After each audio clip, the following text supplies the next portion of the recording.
It begins in the year 1845, when the Cotton Empire ruled the South with blood and chains. Louisiana was fertile ground not just for crops but for cruelty. And it was here that a certain colonel, his name buried, perhaps erased on purpose, made his fortune. He was rich, respected, even feared among his peers. But behind the white-pillared facade of his plantation, he harbored an obsession that would consume everything. The dream of creating the perfect worker. Locals still whisper of the great house that once stood there. They say its walls seemed too tall, its shadows too deep, as if the place itself knew it held terrible secrets. The windows were shuttered more often than not, and when lanterns glowed late into the night, strange sounds carried across the fields, cries, prayers, and sometimes a chilling silence that was worse than any scream. It is said that the colonel kept journals, hundreds of pages scrawled with calculations, diagrams and scripture twisted into justification. He saw his plantation not just as a business but as a laboratory, and the people enslaved under his control, they were his raw material. But what made his story unlike any other was not just what he did to the enslaved. It was what he did to his own blood, his daughters. The legend goes that he forced them into a fate worse than prison. They were not daughters to him, but instruments, tools in his deranged pursuit. The walls of that house held their silent terror, their cries swallowed by heavy curtains and locked doors. And when strangers passed, they said the girls would appear at the windows, faces pale, eyes pleading, but vanishing before anyone could speak. Those who dared to approach the plantation swore they saw figures moving in the fields at night, not quite slaves, not quite free. Children with hollow eyes, their very existence a mystery. Some said they were the colonel's own creations, born of experiments too grotesque to imagine. Others believed they were spirits, trapped between worlds, their souls twisted by the sins of their father. The story spread from mouth to mouth, always in hushed tones. Even after the Civil War reduced many plantations to ruins, people avoided the land.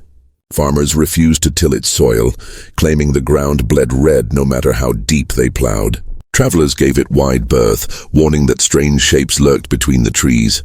And then there are the ghost stories. Tales told around firelight of a woman's voice crying from the old well, of children's laughter heard in the dead of night, though no children lived for miles, of a tall, gaunt figure, some swore it was the colonel himself, wandering the ruins, his eyes burning with a hunger that could not die. Of course, skeptics dismiss it all. They say no journals were ever found, that the daughters were lost to history, that the so-called dark secret was nothing more than folklore born from the horrors of slavery. But those who grew up near the land, those who know the weight of old Southern silence, will tell you different. They'll lean in close, their voices dropping to a whisper, and swear on their lives that the colonel's house was not just haunted. It was cursed because some evil leaves scars too deep for time to erase, and so the legend endures, buried in Louisiana's swamps, hidden in its shadows. Yet every time the cicadas scream in the summer heat, or the fog rolls heavy across the fields, people remember. They remember the colonel, his daughters, the slaves who suffered, and the unholy experiment whispered to create the perfect worker. And tonight, we will peel back those shadows. We will walk through the locked doors of that great house, step into its halls, and breathe the stifling air of its secrets. We will follow the path of madness, from its beginning to its fiery end. And as we do, we must ask ourselves one question. They say that in the thick, suffocating heat of Louisiana, there are stories you're not supposed to tell after the sun goes down. Stories that breathe through the moss-draped oaks whispered by the wind and carried on the cries of unseen birds. Stories that curl like smoke through the old plantations, leaving the air heavy as if even time itself refuses to move. And among those stories, there is one that stands apart, one that is darker, one that is so vile, even those who lived through the horrors of slavery shuddered to speak it. They call it the Colonel's Secret, a tale of wealth, power, madness, and a twisted vision that turned human lives into experiments. What kind of man could sacrifice his daughters, his slaves, and his soul in pursuit of perfection? Because this is not just a ghost story. This is history's darkest truth, buried in Louisiana, 1845. Power was not enough for the colonel. He already owned hundreds of acres, commanded dozens of enslaved men and women, and filled his coffers with cotton profits that placed him among Louisiana's elite. But for men like him, wealth was never the end. It was only fuel for something deeper: control.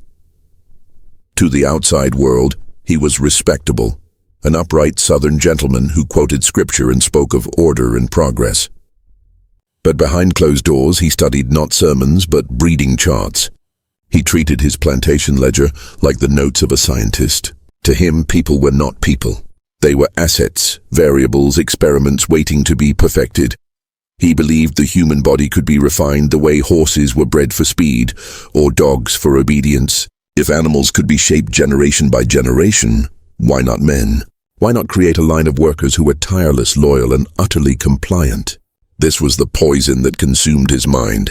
He saw the enslaved not only as labor, but as raw material for his vision. And he saw his daughters, his own flesh and blood, not as family but as instruments to carry out his design. Those who knew him said his eyes were the first sign. Cold, sharp, and restless, they never seemed satisfied. He could stand for hours watching men work in the fields, noting their strength, their speed, their endurance. He scribbled names in notebooks, cross-referencing ages, heights, weights, even temperaments. No detail was too small for him. To the colonel, life itself was an equation, and he was determined to solve it. Religion became his shield. He twisted the words of scripture into justification for his madness. He claimed God himself had given him the right to improve the human stock, to cleanse weakness from his household and his fields. Where others saw brutality, he saw divine duty. Where others saw blasphemy, he saw destiny. His obsession grew until it infected every corner of the plantation. The enslaved lived in constant fear, not knowing who might be chosen for his schemes. The daughters lived in silence, treated less as children than as pawns. Servants whispered that the colonel hardly slept, pacing the halls at night, muttering calculations under his breath, scratching numbers into candlelit journals until dawn. Visitors sensed something was wrong.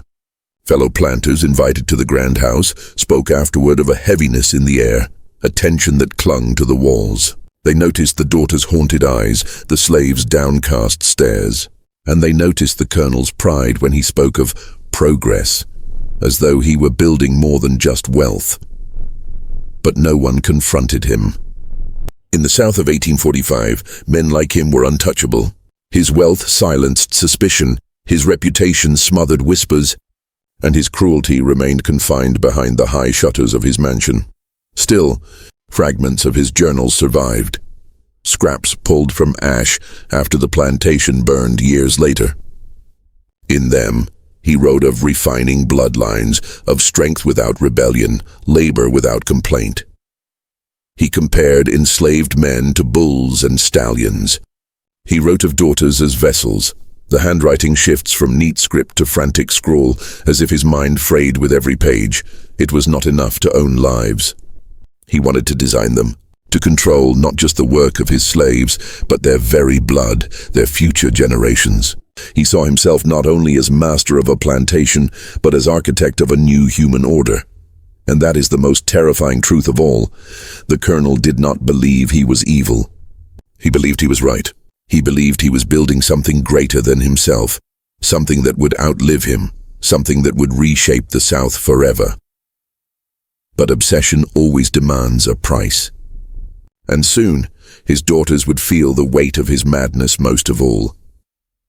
The colonel had 3 daughters. Their names are rarely spoken in the whispers that survive, as if history itself conspired to erase them. Some say it was to protect their memory, others believe it was to keep their ghosts nameless, roaming the land without rest. But whoever they were, one thing was certain. They were prisoners long before the walls of that plantation ever fell. From birth, they lived under the shadow of their father's will. Their mother had died young. Some claimed from sickness, others whispered from despair. And so the girls were raised by nannies and house servants under the constant watch of the colonel himself. To outsiders they appeared privileged, dressed in fine gowns, schooled in reading, music, and manners. But behind the polished image was a darker reality. They were possessions, no different from the silverware on the dining table or the portraits lining the walls. They were kept in silence, rarely allowed into town, rarely permitted friends, their world narrowed to the plantation's suffocating halls. Servants remembered how the girls walked carefully, their eyes lowered, as if any misstep might bring punishment. Laughter was rare, smiles rarer still. Their voices, when heard, carried the weight of dread. The colonel saw them not as children, but as vessels. He studied them with the same cold scrutiny he used on his slaves. Their health, their fertility, their obedience, all noted with obsessive care. They were not nurtured. They were measured. And as they grew into young women, the purpose he reserved for them became chillingly clear. The daughters, it is said, feared the nights most of all. When the lanterns burned late and the colonel paced the halls, muttering his visions of perfect labor and improved stock, the air grew heavy. Doors creaked open when they should have stayed shut. Keys turned in locks at strange hours, and the girls would clutch one another's hands, whispering prayers no one could answer. What made their terror unbearable was not just the cruelty of their father, but the silence forced upon them. They had no voice, no one to confide in. To speak of what was happening or what was to come would mean harsher punishment, or worse, dismissal of their words as hysteria. The South was a land where daughters were meant to obey and slaves were meant to suffer. Who would believe them? Rumors say one daughter kept a journal hidden in the lining of her mattress. In it she wrote of nightmares that bled into waking hours, of footsteps outside her door, of whispers about her father's plans. She wrote of feeling watched, even when alone. But most haunting were her final entries, fragmented sentences about being chosen, about a new generation, and about the shame she carried like a chain. The enslaved saw their suffering too. Some spoke of the girls standing by the windows at dusk, their pale faces framed by candlelight, eyes pleading silently into the fields. One old man claimed he once heard them crying through the floorboards, their sobs muffled by rugs and furniture. And yet, the next morning, they would appear at breakfast, silent and composed, masks of obedience hiding the torment beneath. Fear became their language. Their very bodies bore the weight of secrets they could never speak. Each day stretched endlessly, each night was a prison within a prison. They were trapped between two worlds, too privileged to escape into the fields, too powerless to resist the man who held absolute dominion over their lives. This was the colonel's greatest cruelty. He stripped them not only of freedom but of identity. He made them tools in his design, binding their futures to his obsession. Their silence was not just enforced, it was inherited, passed down like a curse, and it is said that silence has a sound. Those who walk near the ruins of the plantation claim to hear it still, a faint, stifled weeping that rises when the night is darkest, as if the daughter's cries never left the walls. A reminder that some terrors are not written in history books, but in the very bones of the land. Their terror was the seed of rebellion, for though they were silenced, their suffering became the spark of defiance. And while they could not speak openly, they began to find allies, unexpected ones, in the very people their father sought to use as experiments. The enslaved men who endured his cruelty knew the daughter's pain. And in the shadows, a dangerous bond began to form. To understand the depth of the colonel's madness, one must step into the fields, where the enslaved men lived under his shadow. For them, the plantation was not just a place of endless labor. It was a hunting ground where at any moment one might be chosen, not for punishment, not for sale, but for something far more grotesque. The colonel studied them the way a breeder might study cattle. He measured their shoulders, their hands, their endurance beneath the blazing sun. He marked their tempers, who obeyed without question, who showed sparks of defiance. He kept ledgers filled with numbers, as if reducing men to statistics could erase their humanity. And when he chose, it was never with warning. A name would be called at dusk, and the man would be taken to the house. The others watched in silence, knowing what awaited him, but powerless to intervene. To the colonel, these men were specimens. Their strength, their youth, their very bodies were stripped of meaning beyond his twisted vision. He wrote of them as prime stock, breeding bulls, instruments for producing a future generation of perfect workers. He spoke of bloodlines as though he were crafting horses for speed or dogs for obedience. But these were men, fathers, sons, brothers, whose spirits were slowly being broken under the weight of his obsession. The cruelty went deeper than physical violation. It was psychological torture. These men carried the shame of being forced into roles they did not choose. They were denied even the dignity of saying no. Some returned to the fields hollow-eyed, unable to speak of what had been done to them. Others carried a burning rage, a fury that simmered beneath their silence, waiting for the right moment to erupt. And the worst cruelty of all was the children. When new life came into the world as a result of these experiments, the men were forced to watch as the colonel inspected the infants like property. He noted their size, their complexion, their vigor, as though they were objects forged by his design. The enslaved fathers had no claim, no recognition, no humanity. The children belonged to the colonel's ledger, nothing more. The whispers spread quickly among the enslaved community. Around campfires in hushed tones when the colonel was out of earshot, they spoke of the experiments. They spoke of daughters forced into silence, of men reduced to beasts, of children born into confusion and suffering. They spoke of curses, of God's wrath, of blood that would one day rise up against the man who dared to play creator. But they also spoke of resistance, not loudly, never loudly, but in fragments, in knowing looks, in careful exchanges of words. Some believed the colonel's cruelty could not last forever. Some believed the land itself would reject him. Others believed it was their duty to end it. The enslaved men carried their trauma like iron chains, but within that weight was also fire. Each act of violation deepened their hatred. Each insult sharpened their resolve. And though the colonel saw them as broken instruments, he could not see what grew silently inside them, the will to fight back. There are accounts, uncertain, unverified, of sabotage. Tools misplaced, crops left untended, accidents that were not accidents at all. Small acts of defiance, tiny cracks forming in the foundation of the colonel's empire. Acts that to the outside eye seemed meaningless, but to those who endured his tyranny were the first steps of rebellion. For the enslaved men were not just his experiments. They were his undoing, and as the colonel grew more consumed by his obsession, pushing further, demanding more, the men who bore the brunt of his cruelty began to whisper of the day when the fields would burn, when his great house would crumble, and when his own bloodline would be swallowed by the darkness he had unleashed. But before the fire came, before the revolt took shape, the darkest fruit of his obsession had already been born.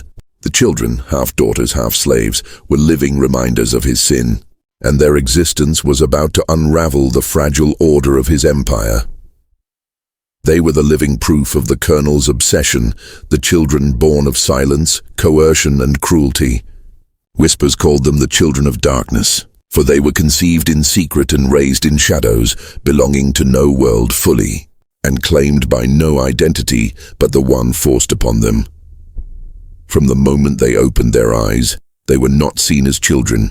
They were measured, studied, catalogued in the colonel's journals like livestock. He inspected their size, their skin, the strength of their lungs as they cried. Every feature was recorded with a clinical coldness, as though he were examining the results of an experiment rather than holding a newborn life. To him, they were not sons and daughters. They were proof of his success. A new generation of workers, crafted by his design, unbound by the limitations he believed plagued both his daughters and his slaves. He called them refinements, hybrids, the future. He spoke of them not with love, but with pride twisted into madness. But to the world beyond the plantation, they were something far more complex and far more dangerous. The daughters, trapped as mothers, bore their children with grief heavy in their bones. Some clung to them with desperate love, trying to shield them from the colonel's gaze. Others could not bear to look, the shame too overwhelming, the memory of what had been forced upon them too raw. For the enslaved fathers, the pain was unbearable. Their children were born before their eyes, yet they had no claim, No recognition, stripped of even the right to call them sons and daughters. They could only watch as the colonel took ownership, deciding their fate with a flick of his hand. The children grew in confusion. Some were raised inside the plantation house, others cast out into the quarters, their status neither fully white nor fully black, neither daughters of privilege nor sons of bondage. They were made to feel like strangers in their own skin, their existence a constant reminder of the unnatural union forced upon their parents. Other plantations whispered about them. Some masters envied the colonel's experiments, curious if he had truly created stronger, more obedient laborers. Others recoiled, calling it blasphemy, though in hushed tones, for wealth had a way of silencing outrage.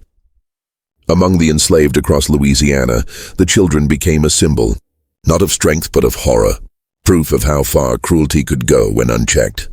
And yet within these children burned something the colonel could not control. For every time he believed he had created something perfect, he was reminded that humanity cannot be engineered. Some of the children grew wild with rage, unable to be subdued by whips or sermons. Others grew silent and cunning, watching, waiting, carrying in their veins not obedience but rebellion. The children of darkness became a mirror the colonel could not escape. Every face reminded him of the lengths he had gone. Every voice echoed the sins he tried to frame as destiny. And though he claimed them as proof of his triumph, deep within, he began to fear them. There are stories passed down, half-remembered, that some of these children disappeared. Taken away under cover of night, never spoken of again. Some believe he sold them in secret, too ashamed to keep them close. Others say they were hidden in the swamps, abandoned to the elements, their cries swallowed by the cypress trees. But there are also whispers that a few survived, that their bloodlines carried on, haunted but unbroken, descendants scattered across Louisiana even today. For the enslaved men and women of the plantation, the children were a wound that could not heal. They represented everything stolen from them, their dignity, their choice, their futures. But they also represented something else, the spark of vengeance. For if even the colonel's own blood could be twisted by his cruelty, then surely the reckoning would come. Surely the land itself would demand justice. And indeed, the presence of the children of darkness began to unravel the fragile order of the plantation. Tensions grew, whispers spread faster. The daughters, now mothers, grew bolder in their quiet defiance. The enslaved, emboldened by their shared suffering, began to conspire more openly. The colonel believed he had crafted perfection, but in truth he had sown the seeds of his own destruction. For those children were not merely his creation, they were his curse, and soon that curse would rise. For years, the colonel believed himself untouchable. His plantation stretched wide across Louisiana soil, his wealth secured by the backs of those he enslaved, his reputation whispered about in tones of awe and fear. Yet beneath the polished veneer of control, fractures were spreading, hairline cracks in his empire that would soon widen into fault lines strong enough to swallow him whole. It began with whispers. Small, almost invisible at first. A stolen glance exchanged between enslaved men at dusk. A hurried word muttered between the daughters when their father's shadow fell elsewhere. A quiet acknowledgement that something was changing, that the unbearable weight pressing down upon them was not infinite, that it could break. The daughters, once silenced into obedience, had grown into women hardened by suffering. Their father's cruelty had carved away any illusion of innocence, but it had also forged in them a cold resilience. They moved carefully, never openly challenging him, but their eyes told a story he failed to notice. In hushed conversations behind locked doors, they began to plot, not only to shield the children of darkness from his grasp, but to resist him in ways subtle yet dangerous. One daughter learned how to hide the journals he left lying open, burying scraps of notes in places he would not think to look. Another found ways to comfort the enslaved women, speaking words of solidarity that would have earned her lashes if discovered. Their rebellion was not yet fire, but ember, small, glowing, waiting for breath to ignite it. Meanwhile, in the quarters, the enslaved whispered their own truths. They spoke of the men forced into the colonel's twisted experiments, of the children born not free, not enslaved, but caught in a purgatory no one could name. They spoke of the brutality inflicted in the name of progress, of the families torn apart to satisfy one man's obsession. Yet beneath the grief lay another truth: rage. That rage grew stronger with every lash of the whip, every child stolen, every humiliation endured. And soon rage began to turn into resolve. The first real crack appeared not on the plantation itself, but beyond it. Word of the colonel's methods began to seep into neighboring lands. Other masters, some intrigued, some horrified, spoke of him in secrecy. There were rumors in New Orleans taverns of a man who treated human lives as though they were horses, breeding them for strength, for obedience, for profit. Some scoffed, dismissing it as fantasy too grotesque to be true. But others leaned in close, curiosity glinting in their eyes. The colonel's reputation, once a mask of wealth and dignity, was beginning to warp. Even the church, which had once turned a blind eye to his cruelties, began to stir uneasily. Preachers whispered sermons about men who played God, warning that pride always precedes downfall. And though they did not name him outright, the colonel could feel their words pricking at the edges of his empire, threatening to unravel the illusion of respectability he had so carefully built. Inside the plantation, the cracks deepened. The children of darkness, now older, could no longer be hidden. They ran in the fields, they cried in the night, they stared with eyes that unsettled even the most loyal overseers. They did not fit into the world the colonel had imagined. They were not obedient, nor tireless, nor molded into the perfection he craved. Instead, they were restless, volatile, proof that he could not control blood, nor spirit, nor the wildfire of humanity. And then there were the daughters. Though still under his thumb, they no longer bowed their heads so easily. Their silences carried defiance. Their movements carried intention. Though they dared not speak openly, they had already chosen their father would not continue forever. The enslaved men saw it too.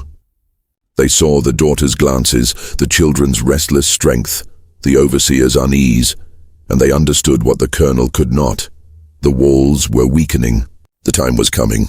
The colonel, blinded by his obsession, dismissed these signs. He still believed his empire eternal. Yet late at night, when the wind whistled through the cane fields and the cicadas screamed louder than his thoughts, he felt something he had not known before: unease. He dreamt of his children staring at him with hollow eyes, of his plantation burning, of shadows that whispered his name like a curse. For the first time, the master of the plantation feared his own house. What he did not know was that the cracks in his empire were no longer cracks at all. They were the first ruptures of a storm about to break. Night on the plantation was never silent. Crickets sang in the cane fields, owls hunted in the shadows, and the restless murmurs of the enslaved carried through the still air. Yet beneath these ordinary sounds was something new, something sharp, a rhythm of whispers, a pulse of defiance. The revolt was beginning. It did not erupt suddenly. No, rebellions of this kind are not born of impulse. They are born of patience, of carefully buried fury, of wounds carried so long they harden into resolve. For months, perhaps even years, the enslaved had watched and waited. Each lash of the whip, each child stolen, each indignity endured, had been stored away, like embers glowing beneath ash. The daughters had a hand in it, though their rebellion was more dangerous, more delicate. They could not speak openly, could not risk their father's suspicion. But they left signs, small intentional acts of betrayal. A key left where it should not have been. A message hidden inside a folded scrap of cloth. Eyes meeting across the dining table, holding a signal long enough to be understood. In their silence, they screamed louder than any words. The enslaved men became the architects of the uprising. They met in secret, under the cover of darkness, crouched in abandoned sheds and among the cane stalks. There they whispered of timing of weapons of fire. The colonel's cruelty had taught them many things: how he moved, how his guards slept, how the rhythms of the plantation could be turned against him. They would strike at night, when the overseer's vigilance waned, and the colonel lay wrapped in his delusions of grandeur. They would strike with fire first, because fire was both weapon and symbol, destruction, and purification, a force no master could fully control. The cane fields would burn, and with them, the illusion of the Colonel's empire. The children of darkness were the most restless of all. They had grown up on the margins, rejected by the man who created them, mistrusted by those forced to share their blood. But in their eyes burned something primal, something untamed. They carried the rage of both enslaved and free, the confusion of belonging to no world, and it made them dangerous allies. The Colonel saw them as failed experiments. The revolt saw them as soldiers. Yet for all their planning, fear remained. They knew the risks. Rebellion could end in slaughter, bodies swinging from trees, burned alive, erased from history. The price of freedom was steep, and the Colonel's wrath, if unchecked, would be merciless. But freedom was no longer a dream. It was necessity. The daughters faced their own terror. To turn against their father meant severing blood, family, everything they had been taught to obey. Yet what bound them to him was not family, but chains. He had stolen their lives, their bodies, their futures. By joining the revolt, they were not betraying kin.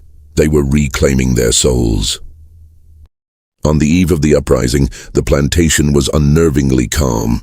The Colonel walked his land as he always did, barking orders, oblivious to the storm forming beneath his feet. His daughters kept their faces still, their hands folded, their eyes lowered. The enslaved bent their backs in the fields, hiding their fury in plain sight. But behind their silence, every glance, every movement, every heartbeat was synchronized. They were ready. When the sun set, the air turned heavy, almost suffocating. The cicadas screamed louder, as though nature itself knew what was about to unfold. Men sharpened hidden blades under the cover of darkness. Women passed messages disguised as lullabies. Children were told to stay close, to be silent, to be brave. The revolt would begin not with a shout, but with a spark. And once that spark was lit, there would be no turning back. The Colonel, in his arrogance, never imagined that those he called tools, property, and stock were capable of such careful plotting. He never imagined that his daughters, his perfect creations, would align themselves against him. He never imagined that his empire, built on cruelty and blood, could collapse in a single night.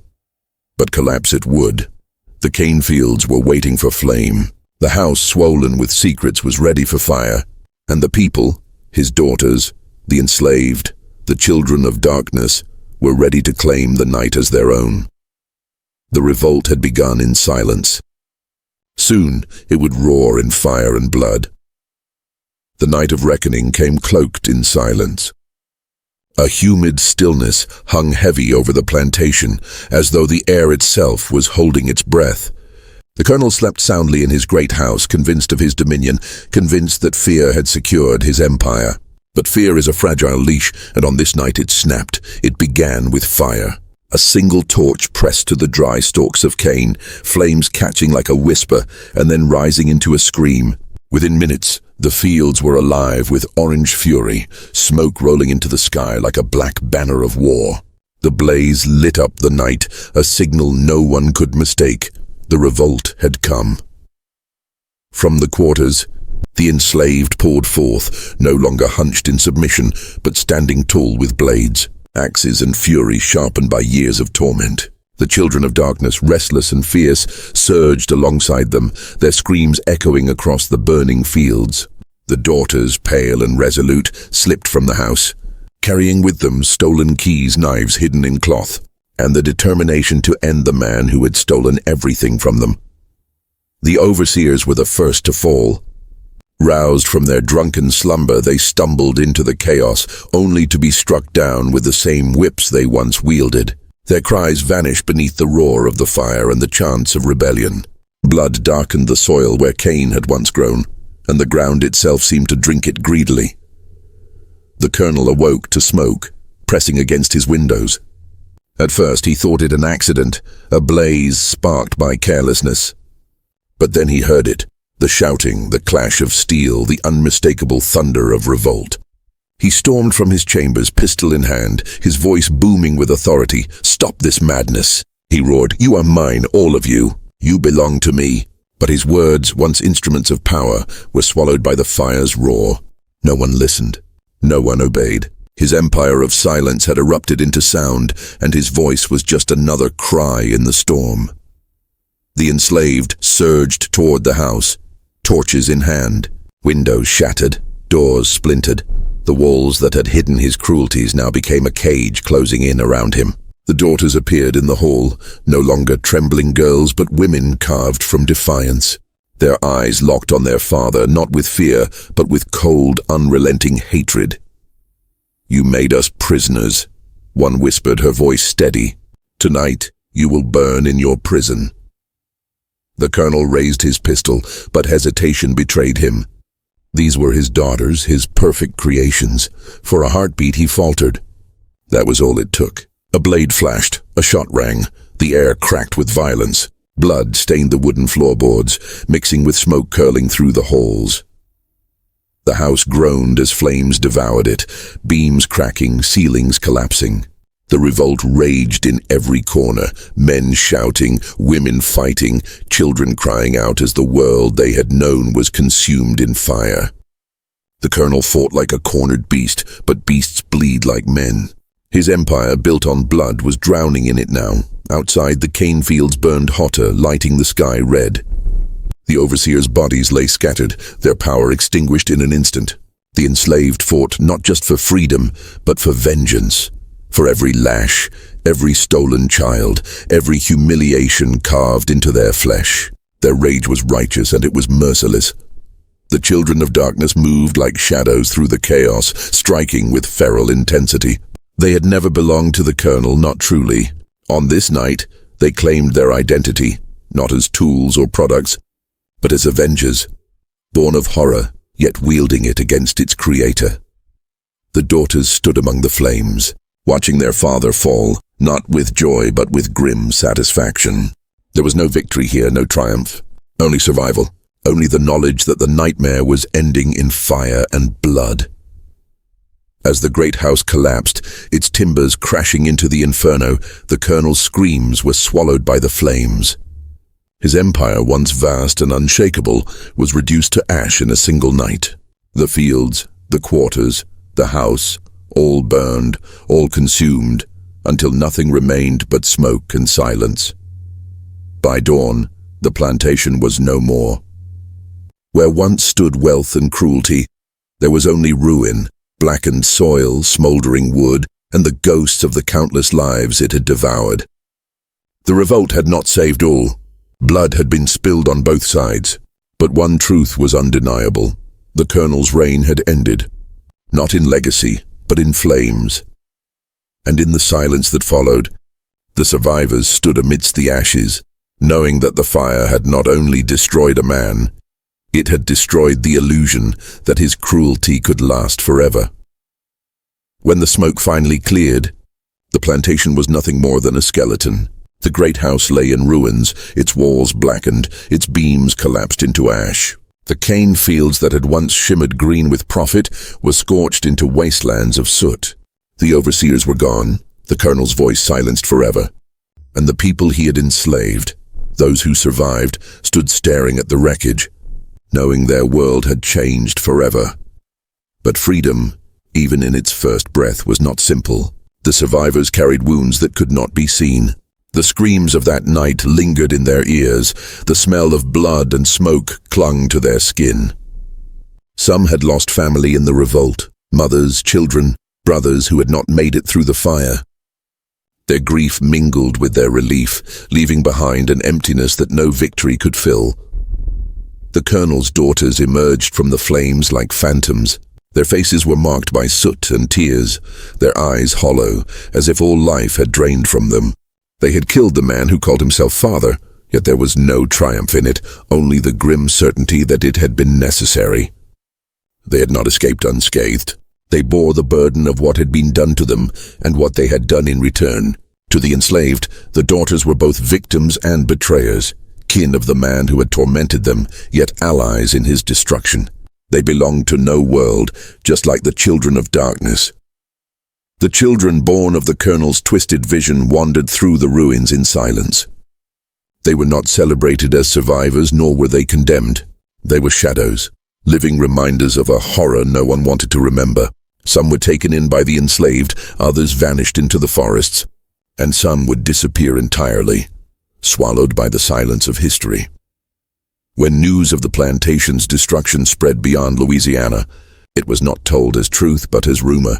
In nearby towns, whispers circulated: a fire, an accident, perhaps even divine punishment.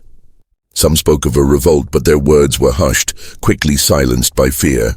To admit that the enslaved could rise and overthrow their master was dangerous. It planted ideas that those in power wanted buried. Official records told little. The colonel's name appeared only in fragments, the plantation marked as lost by fire. His journals, which might have revealed the full depth of his crimes, vanished without a trace. Some say the daughters destroyed them in the blaze, determined to erase the evidence of their father's sins.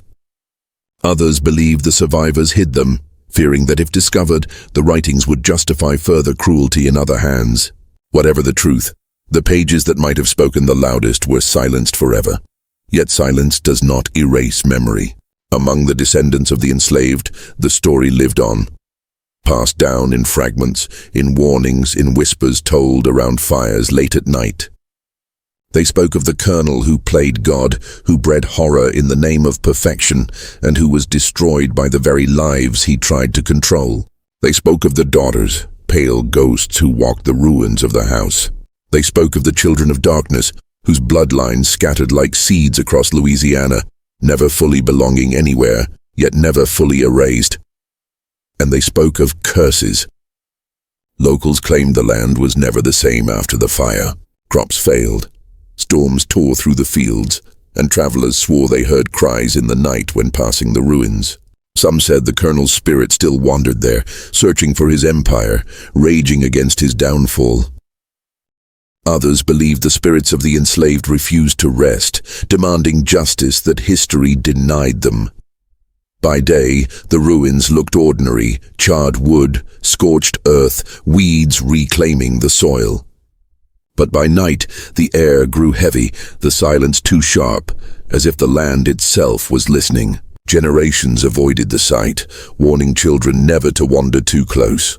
For though the world had chosen to bury the truth, the earth remembered. The revolt had burned the plantation to ash, but it had not erased the scars. The survivors bore them in silence.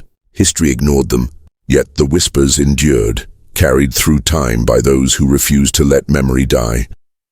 And so, the colonel's grand empire ended, not with legacy, not with glory, but with silence.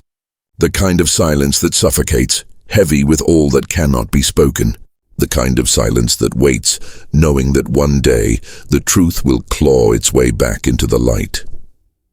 The colonel's empire was reduced to ash, but fire does not destroy everything. Some things linger, invisible yet undeniable, like smoke that clings to the skin long after the flames are gone. His plantation may have fallen, but his shadow did not. It stretched beyond 1845, beyond the lives of those who burned his name into ruin, curling into Louisiana's haunted memory. Generations passed, and still the land refused to heal. Farmers who tried to reclaim the soil spoke of crops that withered for no reason, of animals that grew restless at night, of tools that broke without cause. The locals shook their heads and whispered, "The land remembers." The ground had been fed too much blood, too much pain, to yield anything but sorrow. The children of darkness grew into adults who carried no place in society. To some they were curiosities, faces that did not fit, bloodlines that did not align. To others they were reminders of sins no one wanted to name. Many fled, carving new lives far from the ruins. Yet they could never fully escape the curse of their origins. Their descendants would sometimes find themselves drawn back to Louisiana, as if the blood inside them carried a map to the place where horror began. And the daughters, what became of them? The records are silent, as though history itself conspired to erase them. Some say they disappeared into convents, seeking forgiveness in cloistered walls. Others claim they wandered the ruins until their deaths, haunting the very house they helped destroy. Travelers have sworn to see pale figures at the edge of the cane fields, faces hidden in shadows, watching with hollow eyes. Whether they are daughters, ghosts, or memories given form, none can say. The colonel himself became less a man than a myth. His name faded from official accounts, but not from whispers.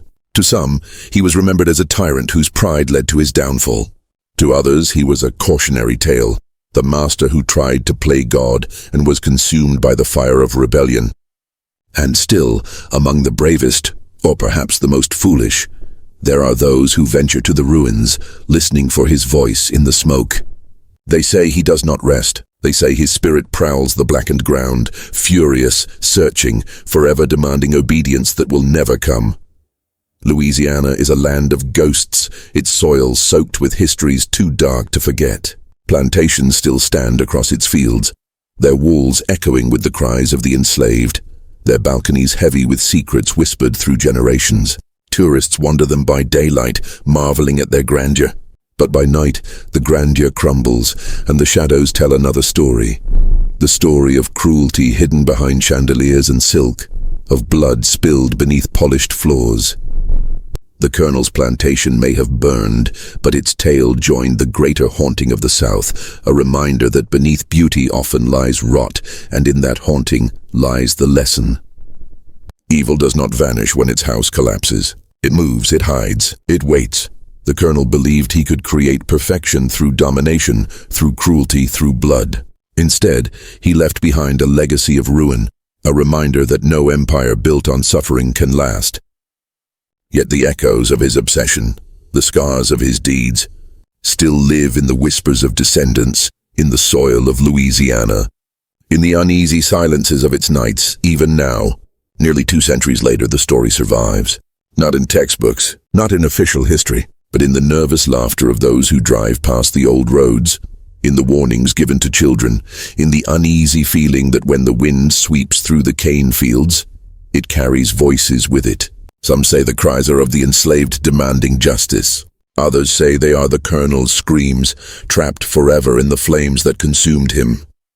And some believe the two have blended, indistinguishable, a chorus of suffering bound eternally to the land.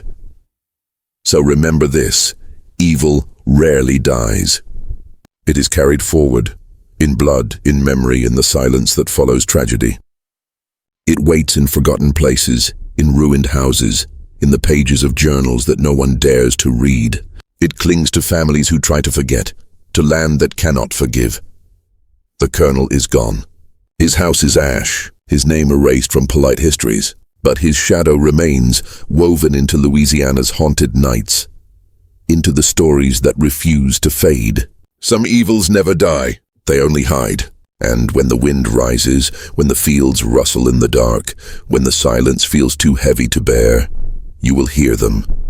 The whispers, the ghosts, the legacy of evil,